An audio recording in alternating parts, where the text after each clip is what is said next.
Ano nga ba ang pangalan nung iglesyang itinayo ng ating Panginoong Hesukristo? Iglesia Katolika Apostolika Romana ba o Iglesia ni Kristo? Bakit hindi natin pasagutin mismo ang kanilang aklat? Pinamagatang The Papal Encyclicals. Ito po ay aklat Katoliko. Meron po itong Nihil Obstat, John A. Goodwin, Censor Librorum. Meron din siyang Imprimatur. Itong si Francis Cardinal Spellman, Archbishop of New York. Kapag ka po ang isang libro, merong Nihil Obstat, Censor Librorum, Imprimatur, nangangahulugan na ang nilalaman po ng aklat na ito ay hindi tinututulan ng simbahang Katolika maging ng kanilang Santo Papa. Pinayagan ng simbahang Katolika na maipalabas at maipabasa at hindi sila tumututol na alinman sa nilalaman nito nagsasabi talaga ng totoo. Hindi sila tutol doon. Ito ang ginamit na mga aklat sa mga ministro at sa kaanib sa Iglesia ni Kristo. Yung si tinig ng karunungan daw, ginagamit niya ito para patunayan na ayon sa otoridad Katoliko, ang simbahang Katoliko umano nagpatunay na ang Iglesia ni Kristo dapat animan para ang tao'y maligtas. Kaya mag-ingat talaga. Imagine, kahit si Senador Marcolita na napakatalino, magaling mag-research, pero napaniwala nila na ang iglesia na tatag ni Felix Manalo ay tunay. Kaya proud si Marcolita na kaanib nito. Ako po ay miyembro ng Iglesia ni Cristo, kaya Kung proud si Marcolita na kaanib sa Iglesia ni Cristo tatag ni Felix Manalo, na magaling at matalino, magaling mag-research, ano ba kaya yung mga kaanib sa simbahang Katoliko na hindi nagsisimba, mga kaanib sa simbahang Katoliko na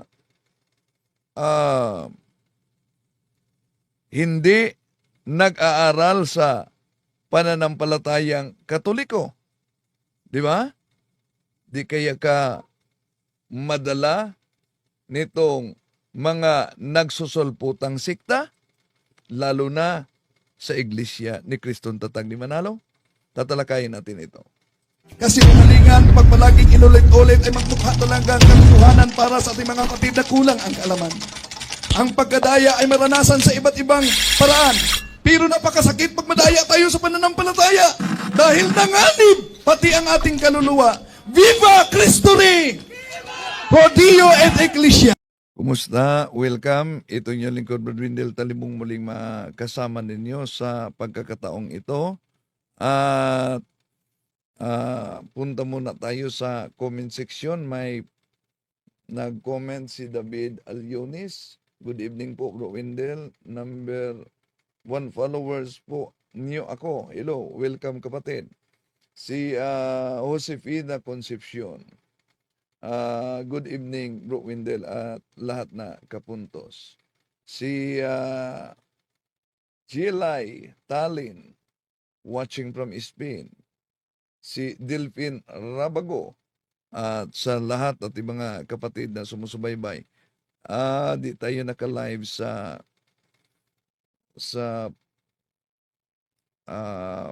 Facebook. Mahina ang signal pala, no? So sa lahat at mga kapatid na sumusubaybay sa ating live streaming, welcome po. At sa pagkakataong ito, mga kapatid, bago tayo papasok sa punto por punto, tatalakayin natin itong mga aklat Katoliko ginagamit na propaganda at grabe talaga, no? Nakapanindig balhibo. Mula pa noong itinatag sila ni Felix Manalo, itong modus operandi nila ang paggamit sa mga aklat katoliko at pag-iskwat kung ano man ang nakasulat. Mabasa lang ang Iglesia ni Cristo, yon. Inaagaw na nila na pinatunayan daw na ang Iglesia ni Cristo'y tatag ng ating Panginoon Kristo. May isang ministro na gumagamit sa aklat na ito po. Oh, may 3 uri akong aklat dito na Spirit of Catholicism. Ito po. Ginagamit nila ito sa mga debate, ito ng mga aklat. Spirit of Catholicism, mga kapatid, by Carl Adam. Bakit? Pansinin ninyo. Ito ang sinabi ng ministro. Oh, Ngayon, inaamin po ba maging ng mga tagapagturong Katoliko na napakasamang kalagayan pagka ang tao'y nasa labas ng Iglesia ni Cristo? Pakinggan ninyo ang patutuo ng isang sumulat ng aklat. Ang babasahin namin ay The Spirit of Catholicism. Ang sumulat po ay si Carl Adam. Sa page 192 sa wikang Pilipino ko na po babasahin. Totoong may iisang Iglesia ni Cristo lamang. Ito lamang ang iisang katawan ni Cristo. At kung wala ito, ay walang kaligtasan. Na walang kaligtasan sa labas ng Iglesia. Hindi po namin ito pahayag. Binasa lang po natin ang nakasulat sa aklat na ito. Uulitin natin ang sinabi ng sumulat ng aklat. Ang sabi niya rito, totoong may iisang Iglesia ni Cristo lamang. Alinsunod pa sa kanya, ito lamang ang iisang katawan ni Cristo. Ito, pansinin po ninyo. Kung wala ang wika ito, ang tinutukoy niya wala sa iisang tunay na iglesia, ang sabi niya, walang kaligtasan sa labas ng iglesia. so, napansin niyo kahit si Senador Marcolita na isang abogado, napaniwala pa sa ganitong propaganda ng INC, mga kapatid. Pero una, magtanong kayo, bakit nga ba sinulat sa aklat katoliko, lalo na yung sinipi umano nila na Spirit of Catholicism, may 3 ako ditong kopya ng Spirit of Catholicism. Sa pahina, ano daw ang pahina? Naalala niyo? Anong pahina? Pahina, ayon sa kanila, pahina 192. Ngayon, inaamin po ba maging ng mga tagapagturong Katoliko na napakasamang kalagayan pagka ang tao'y nasa labas ng Iglesia ni Cristo? Pakinggan ninyo ang patutuo ng isang sumulat ng aklat. Ang babasahin namin ay The Spirit of Catholicism. Ang sumulat po ay si Carl Adam. Sa page 192 sa wikang Pilipino ko na po babasahin. Totoong So pahina 192. Okay. Sige. Sisilipin natin. Pahina 192. Tingnan ninyo. Itong aklat na ito. Carl Adam, Spirit of Catholicism. Yung sinipi ng ministro, mabasa ba sa pahina 192? 192. Wala tayong nabasa. Wala tayong nabasa. Ulitin natin ang Spirit of Catholicism na ito. Pahina 192. Okay? Sa sinipi niya, sa naturang pahina, wala tayong nabasa. Okay. Subukan natin sa isang Spirit of aklat na Spirit of Catholicism. Ito. Yan. Tingnan natin. Pahina 192. Tingnan nyo. Meron bang mabasa sa sinipi niya? Okay. Wala din. Wala din tayong mabasa. Wala din tayong mabasa. Okay, tingnan natin. Ginamit natin ito. Ito na namang isa. Tingnan natin kung meron bang mabasa. Ito. Sandali. Yun ang pinakita na natin. Ito. Tingnan natin. Ito. Sandali. Ito pala. Napakita na natin yan. Ito. Walang mabasa. No? Ito. Tingnan niyo. Pahina 192. Meron ba tayong mabasa? Pahina 192. Wala tayong mabasa sa naturang aklat. See? Wala tayong mabasa. Wala. Okay, wala tayong mabasa.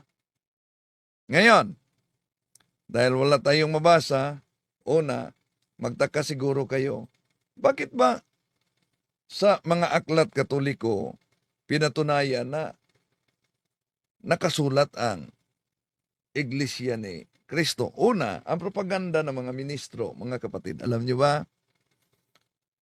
Iniwan daw ng simbahang Katoliko ang pangalang Church of Christ. Yon. Yung distinctive mark of the church. Iniwan daw. Mali. Bakit? Kung tingnan natin ang Catechism of the Catholic Church, ito po ang mabasa sa pahina number 811. This is the soul of church, o the soul Church of Christ, which in the creed we profess to be one holy Catholic apostolic. These four characteristics inseparably linked with each other indicate the essential feature of the church and her mission. See? Kaya mag-ingat sa mga pinagputol-putol nila at mga ngaral nila, lalo na itong tinig ng karunungan, ginagamit nila ito, mga ministro ni Felix Manalo, ang aklat na ito. Ginagamit nila para patunayan na sila daw ang totoo na iglesia. Ako po ay miyembro ng Iglesia ni Cristo, kaya So napaniwala kahit si Marcolita sa iglesyang inaniba niyang tatag ni Felix Manalo dahil sa mga pagputol-putol nila sa mga aklat Katoliko. Ano nga ba ang pangalan nung iglesyang itinayo ng ating Panginoong Hesukristo? Iglesia Katolika Apostolika Romana ba o Iglesia ni Kristo? Bakit hindi natin pasagutin mismo ang kanilang aklat? Pinamagatang The Papal Encyclicals. Ito po ay aklat Katoliko.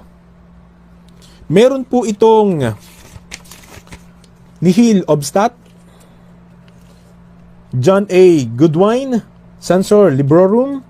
Meron din siyang imprimatur.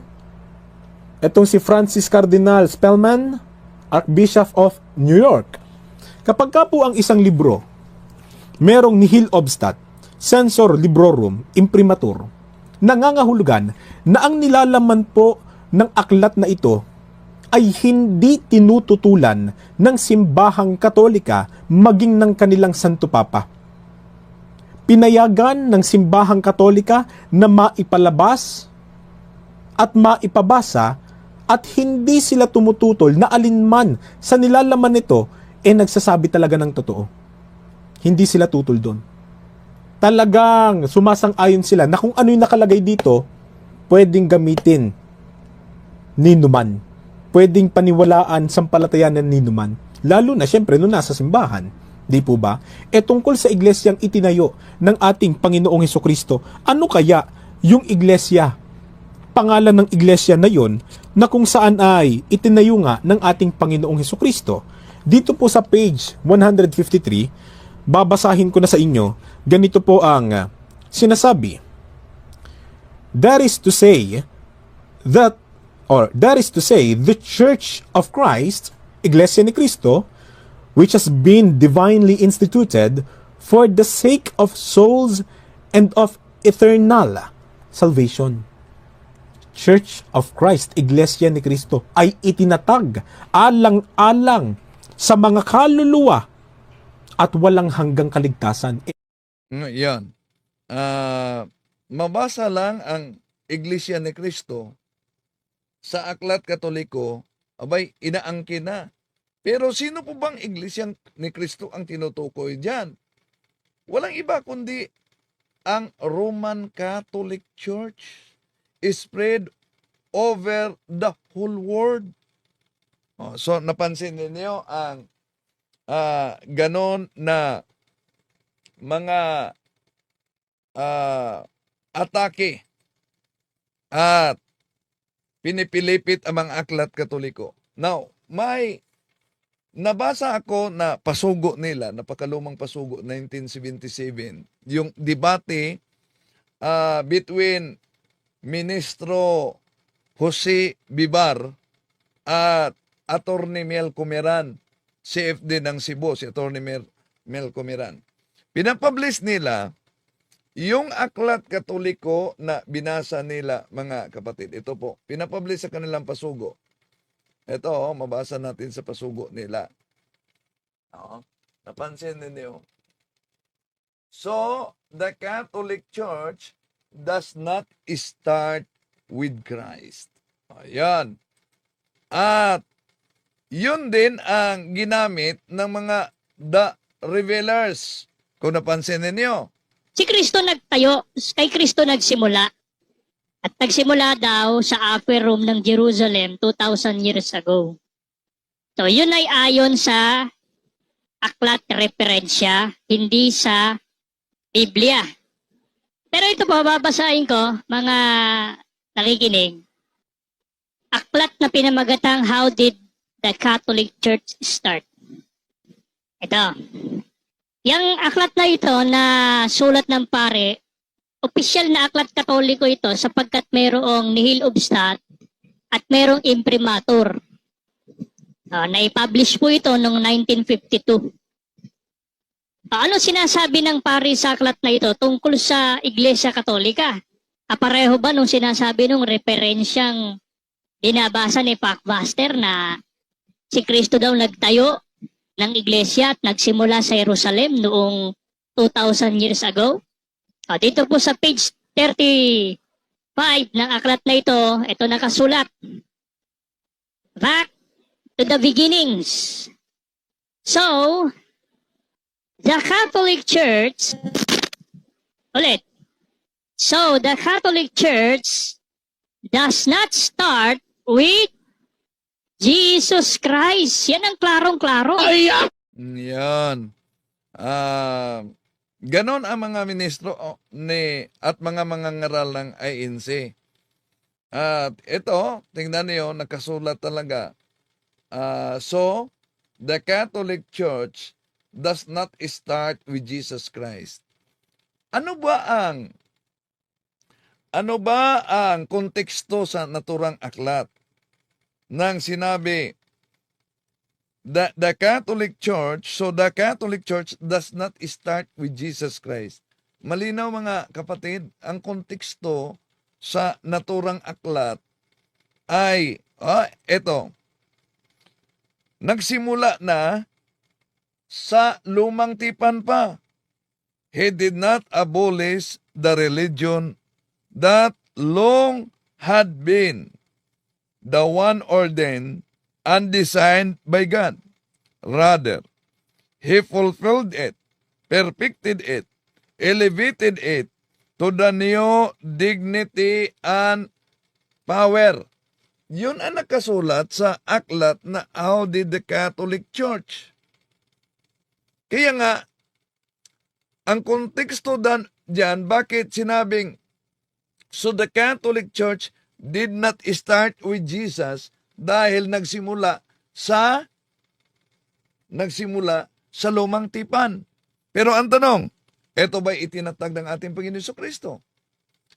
Ito ang iniwasan nila dahil booking sila. Ito, pansinin ninyo. Ito ang mabasa mga kapatid na yan makita ninyo ang modus operandi nila. Di ba malinaw? Founder and conserver. Christ is the founder of the Catholic Church. Yet, he did so much more than merely invent a new form of religion. Indeed, it would be incorrect to suggest that Christ in his church began something entirely new and distinctly different. Out of the old law, he kept all that was best. To this, he united what he knew, yet remained to be done. He himself belonged both in the Old Testament and the New Testament. He is the link that joins them, the fulfillment of prophecy, the Father, the fuller faith. So napansin ninyo, yun ang konteksto. Si Kristo ang nagtatag, pero ang simbahang ito ay nagsimula pa sa lumang tipan sa mga propeta na inulaan na. Kaya kung ginagamit nila na may mabasa sa pahina 36, so the Catholic Church did not start with Jesus dahil ang konteksto diyan, tandaan ninyo, binanggit na ito'y nagsimula sa lumang tipan. Pero, dahil sinisipi nila ito, nang itinatag ang iglesia ng ating Panginoon Jesucristo, di ba ibig sabihin nagsimula sa Kanya? Mabasa ba sa aklat na ito? Ito po mga kapatid ang mabasa. The church is started with Jesus Christ. See? Nang naitatag, ang simbahang Katoliko ay nagsimula sa ating Panginoon Jesucristo. Ngunit, ito'y may karugtong na sa Old Testament. Kaya, He perfected it, He fulfilled it, and elevated it as a dignity. A new dignity. Pero meron pa silang ginagamit, mga kapatid, na anong tawag dito? Di ba pambubudol? Bakit? Ginamit din nila, ito pa rin na aklat, pahina 36, na-publish din sa kanilang pasugo, supplement, Marso 1977, sa pahina B. Ito ang mabasa, pansinin ninyo. Si Bibar ang gumagamit sa debate umano yan. Nang binuksan ang pahina 36, it is not altogether fantastic to say that the remote beginning of the Catholic Church goes back to the terrible day when Lucifer flung against heaven's sky his banner of revolt. So napansin niyo? Pero naalala ninyo, paano yan minagic ni Ramel Parba sa debate namin? Ito, nawala ang nut. Bakit nawala ang nut? Paano niya binasa? Pero ang mastermind, at tugari sa inyong libro, gusto na ko, they altogether fantastic to say that the remote beginning, they altogether fantastic to say that the remote beginning of the Catholic Church go back to the horrible day. So gusto nilang ipalitaw na sa pamamagitan dito,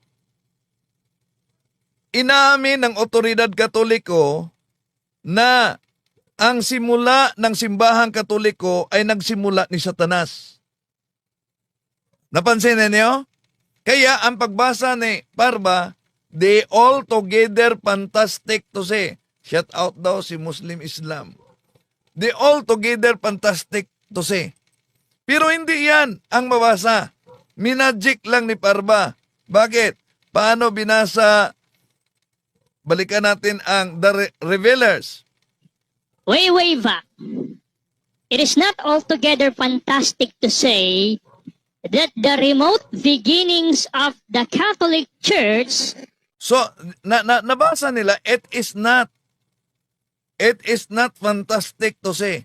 Paano dinaya ni Parba? Balikan natin. Pero ang mastermind, at Debate namin to.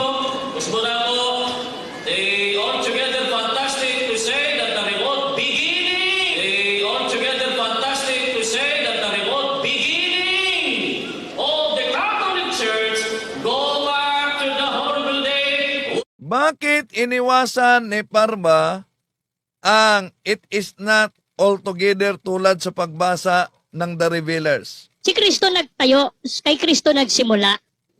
At nagsimula Sandali Oh, balik na natin ang The Revealers, no? way back. It is not altogether fantastic to say that the remote beginnings of the Catholic Church go back to the terrible day when Lucifer flung against heaven's skies Oh, so malinaw naman nakasulat 'yan sa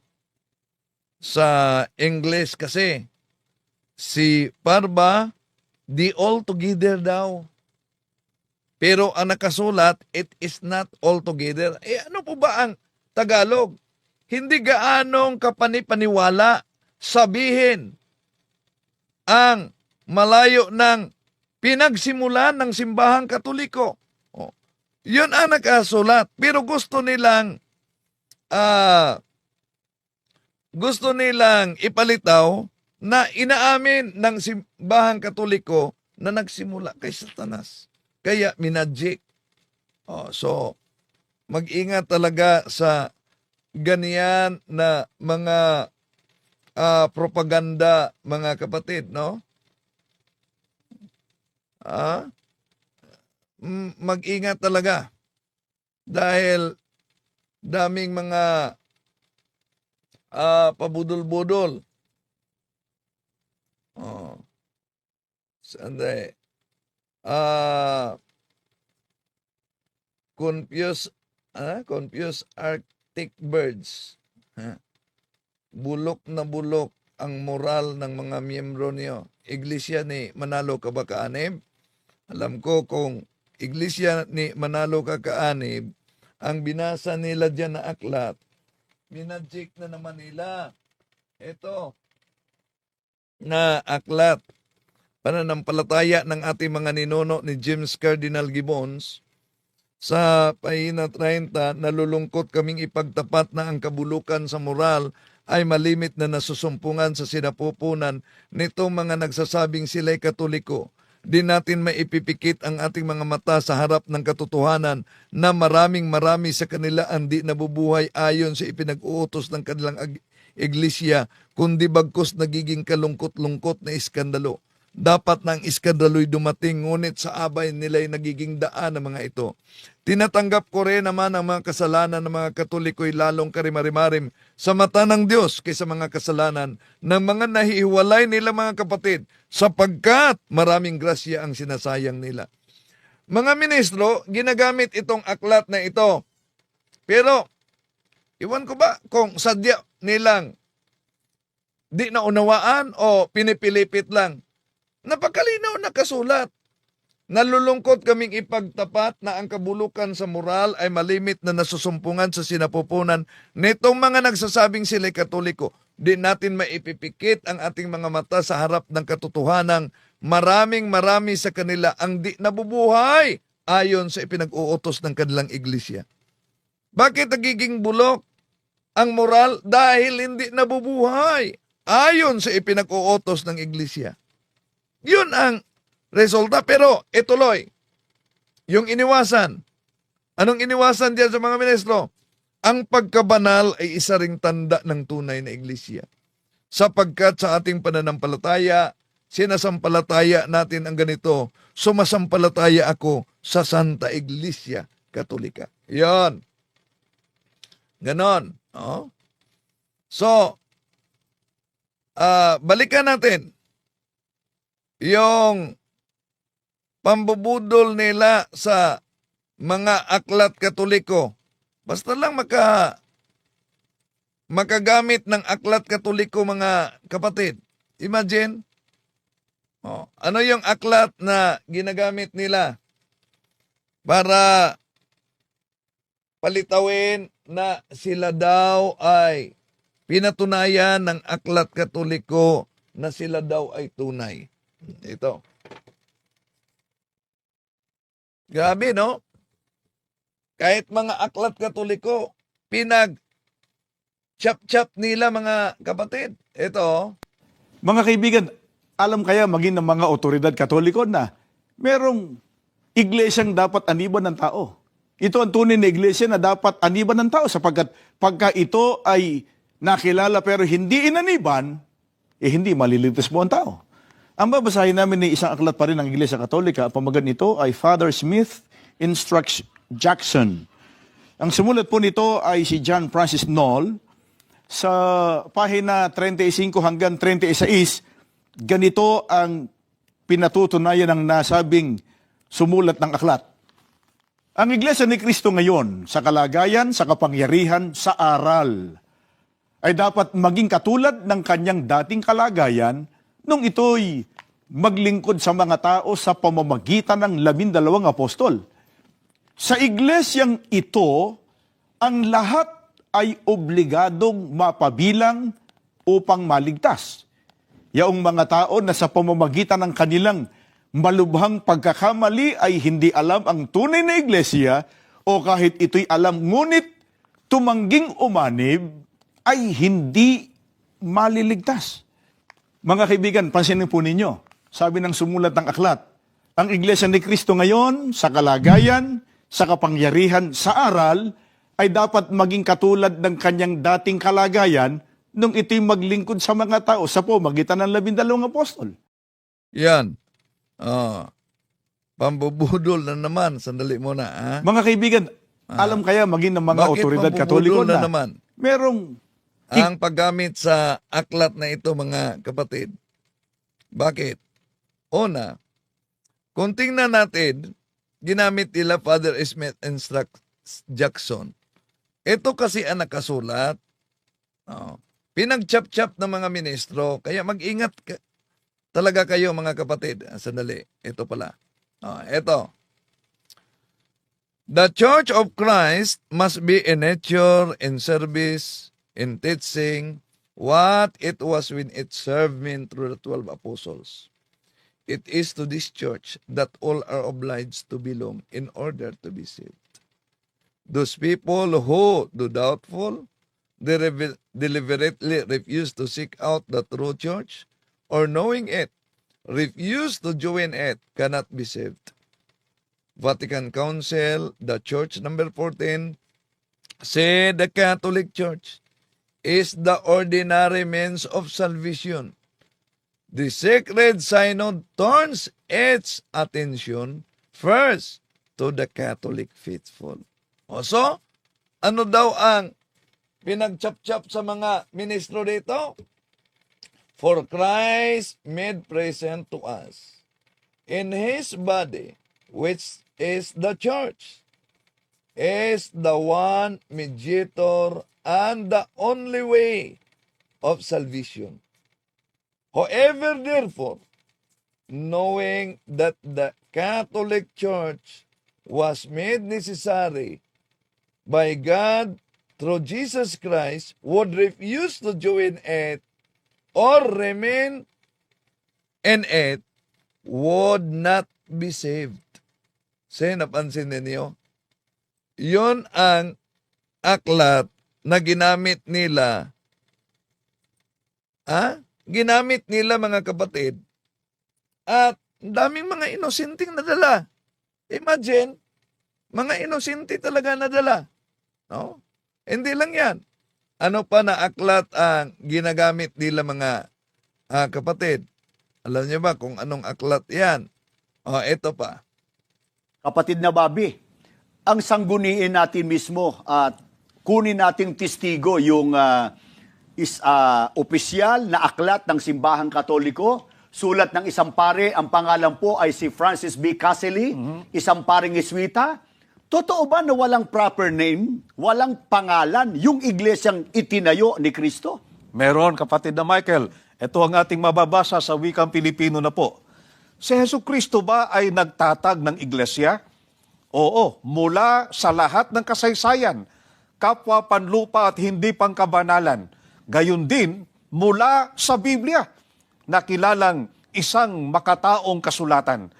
Ating nalaman na si Hesus Kristo'y nagtatag ng iglesia na tinatawag sunod sa Kanya, ang Iglesia Kristiyana o ang Iglesia ni Kristo. Kaya malinaw po, ayon na rin po sa otoridad ng Iglesia Katolika na ang pangalan ng Iglesia na itinatag ng ating Panginoong Jesucristo ayon sa Biblia ay Iglesia ni Kristo. At ang sabi pa nga nung pare, Silipin natin mga kapatid. Itong aklat na ginagamit nila, ano bang nakasulat? kapatid na Bobby, Sandali ha. Eto, pansinin ninyo ang nakasulat mga kapatid. Ano ang nakasulat sa naturang aklat? No? Ito ba'y tumutukoy sa iglesyang tatag ni Felix Manalo? Ito po, ito ang iniwasan nila. Mag-ingat kayo. No? The lessons of the Catholic Church are among the most important in the study of religion. For if we once admit that the Catholic Church is the true church established by God to teach men infallibly the way to heaven, and that He has commanded all men to be members of it, our way is clear. See? Yun ang nakasulat sa naturang aklat, mga kapatid. No. Pero meron pang isang aklat na ginagamit nila para, imagine, mga aklat Katoliko, ginagamit nila para patunayan na sila daw ang totoo na iglesia. Balikan natin. Ang babasahin namin sa inyo isang aklat ng Iglesia Katolika. Ang pamagat nito ay Fundamentals of Catholic Dogma. Ang sumulat nito ay nagngangalang si Dr. Ludwig Ott sa page 274 tungkol sa Mateo 16:18. Si San Cipriano ay nagsasalita tungkol sa pagtatayo ni Kristo ng Iglesia ni Kristo at pinanganlan ng Iglesia na Iglesia ni Kristo. Yan po ang patutuon ng sumulat ng aklat. Ang Panginoon Kristo ay nagtayo ng Iglesia at ang sabi po niya, pinangalanan nito na Iglesia ni Kristo. Grabe, no? Aklat Katoliko, Fundamentals of Catholic Dogma, mga kapatid. Oh. Eto, Fundamentals of Catholic Dogma. Sinabi umano sa naturang aklat na ang Iglesia ni Kristo ang inaagaw nila. Pag sinabing Iglesia ni Kristo, aklat Katoliko, sila daw umano yon. Tingnan natin sa Fundamentals of Catholic Dogma. Ito ang mabasa, mga kapatid. No, pansinin ninyo. Pahina 270. To describe this true church of Christ, which is the Holy Catholic Apostolic Roman Church, there is no name more noble, none more excellent, none more divine than the expression, the mystical body of Jesus Christ. Oh. Kaya mag-ingat talaga sa ganitong uri na paggamit nila sa mga aklat Katoliko. Kaya nga kung harap ka ng debate, wala kang background sa mga modus operandi na ginamit nila katulad dito, abay, mapauo ka. Ha? Lalo na yung paggamit sa Pasugo Magazine, na pinagmamalaki nila, mga kapatid, sa debate daw ni Attorney Mel Comeran. Tinanong daw umano si Attorney Mel Comeran ni Jose Vivar na kung mapatunayan ko ayon sa aklat Katoliko na ang simbahang Katoliko ay hindi galing kay Kristo. Yun, isa yan sa tanong nila, cross-examination. Kung mapatunayan ko mula sa aklat Katoliko na ang simbahang Katoliko ay hindi galing kay Kristo, aaminin mo ba na talo ka? At ito nakasulat talaga sa kanilang Pasugo Magazine, oh. Napansin niyo? So the Catholic Church does not start with Jesus Christ. Pinutol! Out of context. At mula pa noong naitatag sila ni Felix Manalo, ganun na talaga. Sa lahat ng mga debate, yun ang kanilang taktika. Kaya, may mga nag-request, dapat umano, may mga panibagong debate na naman. Pabor ba kayo na may panibagong debate na naman, pampublikong debate, nito mga iglesia ni Kristong Tatag ni Felix Manalo? Kung pabor kayo na may maganap na naman na debate, anong gusto niyo? Comment kayo. Pare versus ministro o CFD, ako versus ministro? At saan gusto ninyo na ganapin ang debate? Sige, comment kayo, mga kapatid. So, kaya nga, yun ang dahilan na yung mga aklat talagang pinanggamit nila ay hinanap natin. At marami ding salamat sa mga kapatid na nasa ibang bansa na ang iba ay nagpadala sa mga aklat na ito na magagamit natin. Dahil grabe talaga ang kanilang mga modus operandi, di ba? At kaya mag-ingat dahil ang kasinungalingan pag ito'y palaging inulit-ulit, magmukha talagang parang katotohanan, lalo na sa mga kapatid natin na kulang ang kaalaman.